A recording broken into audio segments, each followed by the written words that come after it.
Mike, if you mind sharing what the plan is for Wednesday in terms of rotations, who's going to play, who's not going to play, if you have that plan at all? Yeah, I mean everybody's going to play. Not sure how much, like our starters may just play the first half. We'll figure it out when we get a little closer. Still got another practice tomorrow, but we want to make sure, because everybody's busted their behind, and we want to make sure everybody gets a chance to be on the floor, especially for a home game here in front of our fans. How much do they want to play against another opponent other than themselves, do you feel like right now? It's interesting. Our group has been pretty competitive amongst each other, so far. And so I know they want to face another jersey. They're excited about that, especially seeing games on TV. But it's still been pretty lively and gets a little chippy every once in a while, but the competitive nature or competitive spirit is still there, and that's what you like to see. And so as long as that happens, we can have a few more practices. From a day-to-day standpoint, does this week, when you mix in preseason tests, does this week start to look a little different than the previous? It does, because obviously last week we had, I think two-a-days. I think it was last week. I think this is the second week we're in. So, we're not having any more two-a-days. And that's the biggest thing. And then, you got to also be prepared to have a couple of shoot-arounds. We haven't had any shoot-around type practices yet. And so there's some different things that start to resonate or make you start to realize that the season is fast approaching. This is your first opportunity in these preseason games to kind of test what you've been working on, just like from a logistical standpoint. Yeah. If certain things don't work, how often do you stick with certain things versus scrap certain things or adjust certain things? Do you make those kind of decisions in this preseason, or just ride out with what you got through? No, you make adjustments, but it's throughout the course of the year. Like you don't want to give up on anything too early, because the guys are still feeling their way through what we're trying to teach them, and so some of it may look bad because we're not necessarily running hard enough, or we're thinking a little too much. It's like, should I go this way or that way? Oh, shoot, I should go this way, and that's too late, and it messes with the flow of the offense. And same defensively.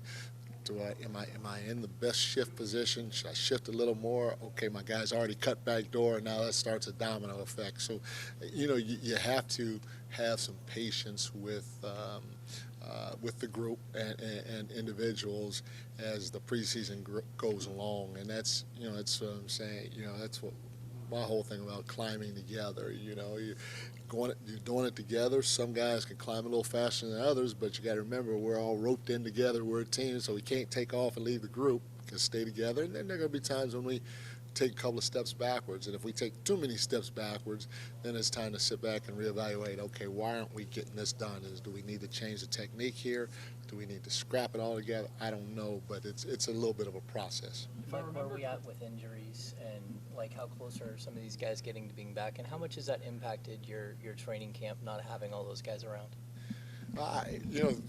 The first thing is, that's part of the reason why you have 21. So we've had more than enough bodies to do what we needed to do. It stinks from the standpoint that, a guy like Trey is missing reps. A guy like O, who's playing really well, is missing reps. And same with J-Mac and Kev. Those guys are missing reps.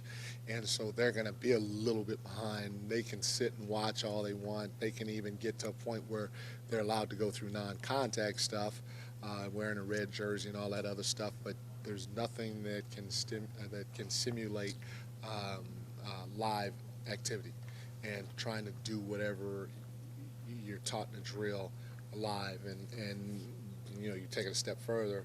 Now you're doing it on Wednesday. You're doing it live, plus you're doing it against another team with fans in the stands. So it's hard from that standpoint, but everybody's progressing well from the injury standpoint, in my opinion. Any change with Herder? Has he gone to 1-on-1, 2-on-2, 3-on-3, any of that?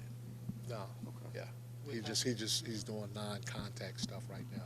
With having to eventually cut that 21 down to 18, what are you kind of just looking for when you have to eventually make those decisions, and how important are those final spots? There's a lot. You're looking for fit, and what do we need, and can this player grow, whatever, and so if you're trying to get if you're trying to get down to the nitty gritty, you want guys that do the small things. We're a team that likes the offensive rebound, so if somebody's in that crash position, are they going to give the effort to crash every time and get a hand on the ball? That is a unique skill set that not many guys can do. A lot of guys can do it 50% of the times. Most guys can do it 75% of the time.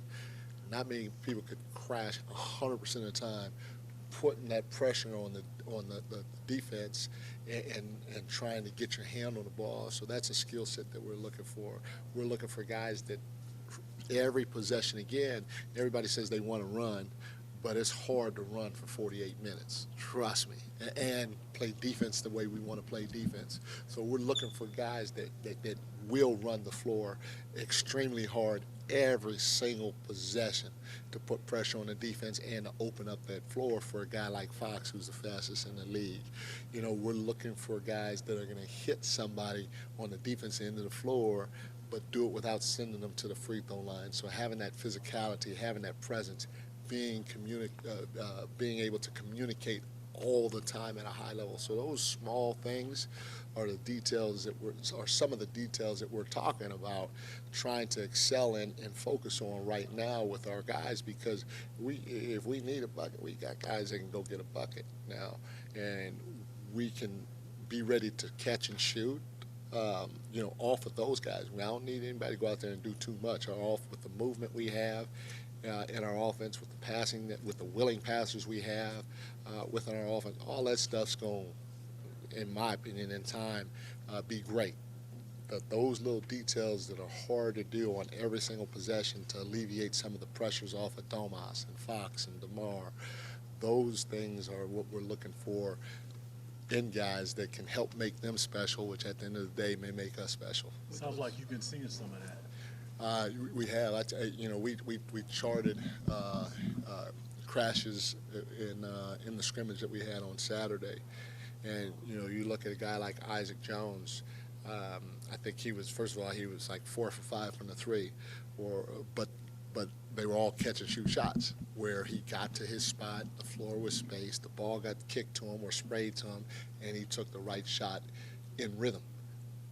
That was great, but more importantly, I think he had 11 opportunities to crash, and he crashed all 11 times and came up with some big rebounds. One time he crashed, got the rebound, sprayed it, relocated, had his feet set in the corner, the ball found him again, and he knocked down a three, all in one possession.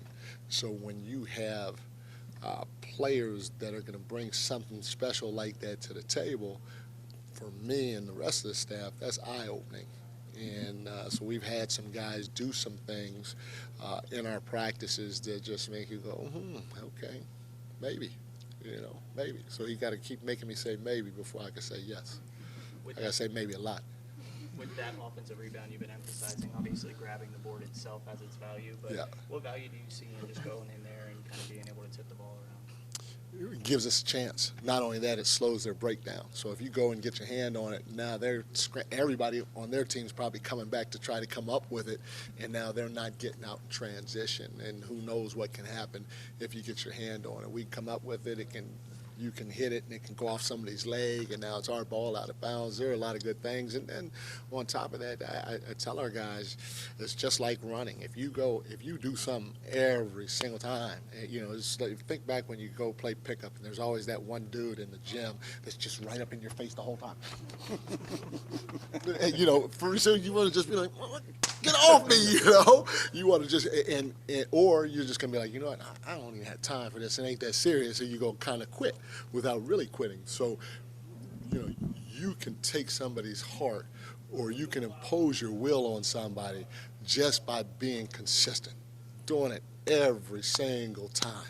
And crashing is one of them, just like running the floor. I tell a guy, if you run and get to the corners, that floor is going to just do like that. And when the floor does that, because you got to be guarded, you got a guy like Fox coming down, and who going to stop him in transition after a make or a miss if we're in our spots and he's got all that space to be able to attack.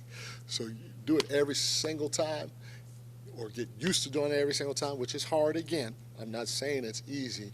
And pretty soon you're going to be imposing your will on people, and they're going to quit just because you're imposing your will to do the small things. Mike, if I remember correctly, I think the bell over there was rung after drawing charges. Is there anything specific that you guys are doing for crashing the offensive glass or anything like that to encourage that? Well, today when we played, we gave +2 points to a team that got an offensive rebound.